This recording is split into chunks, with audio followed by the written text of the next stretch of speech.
Well, it's only 2013, and we're already worried about who's going to run for president in 2016, and we've got a story for you. Could Republican Senator Rand Paul be the next president of the United States? Well, he's showing all the signs of running in 2016, but he's not your traditional Republican candidate. David Brody spent some time with Senator Paul and his family at their home in Kentucky, and he brings us this report.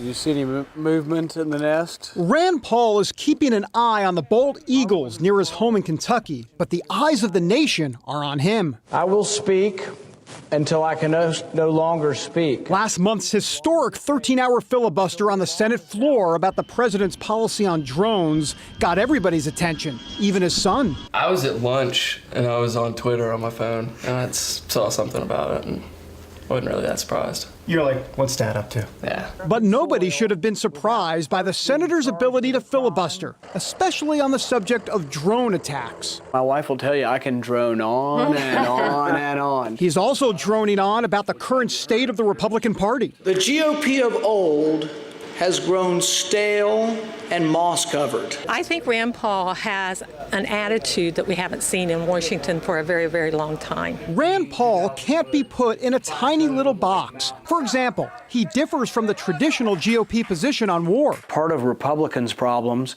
and frankly, to tell you the truth, some in the evangelical Christian movement, I think have appeared too eager for war. But on financial matters, Paul takes a solid conservative line against Washington's huge budget deficits and overspending. When people come to me, they say, well, you sound like you're against all government. And I say, well, no, I'm for $2.6 trillion worth of government. That's a lot of government. That's what comes in. I'm for spending what comes in and not borrowing. And another layer. Paul mixes his libertarian views with his Christian faith, like on marriage. Marriage has always been a state issue. I think if you make it a federal issue, we're going to lose every state then, because I think the push is going in the opposite direction in many states. But unlike some libertarians, Paul is not for the legalization of drugs, though he does believe that some drug sentences are too harsh. He is firmly pro-life and supports prayer in local schools. And I think people do misinterpret the First Amendment. They think the First Amendment was somehow to say that your local school would never have a prayer in it, and I think that's wrong. Paul is a deep thinker, his politics influenced by Austrian free market economist Friedrich von Hayek and Ayn Rand, who is considered anti-God. But ultimately, his libertarian conservative views filter through a biblical lens. He became a Christian when he was a teenager. Yes, I do have a personal relationship with Jesus Christ. But he tells me that much like his father, he doesn't wear it on his sleeve. Mine has never been one that I felt like it was going to be my role to convert people. But that doesn't mean he shies away from speaking boldly about the spiritual condition of America. It needs a resurgence through churches, through revivals, through a spiritual cleansing of the people. And it's not a politician that's going to save the country. You know, it's not any preacher who's going to save the country. It's people finding salvation.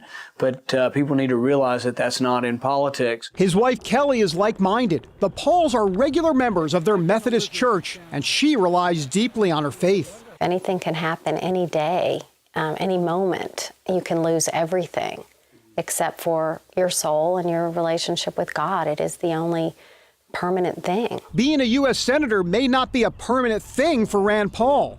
He'll be in New Hampshire and Iowa in the next couple months, fueling speculation that a presidential run is just around the corner. What are some of the thoughts going through your mind in terms of how you're going to arrive at that process or at that decision? I have to ask my wife. Well, let's get her back. Can we get the chair? So we did. What does the cautious-minded Kelly Paul think? I mean, if I were spinning out, imagining what we're going to be doing exactly 2 years from now, I think I would probably not be on board. Good to see you. So for now, Rand Paul is content to just cruise through the McDonald's drive-thru and hit the road around America, preaching his Tea Party message to anyone who will listen.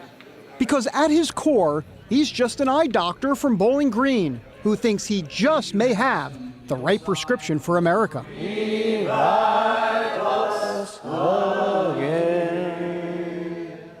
Amen. What about Senator Paul? David Brody, CBN News, in Bowling Green, Kentucky.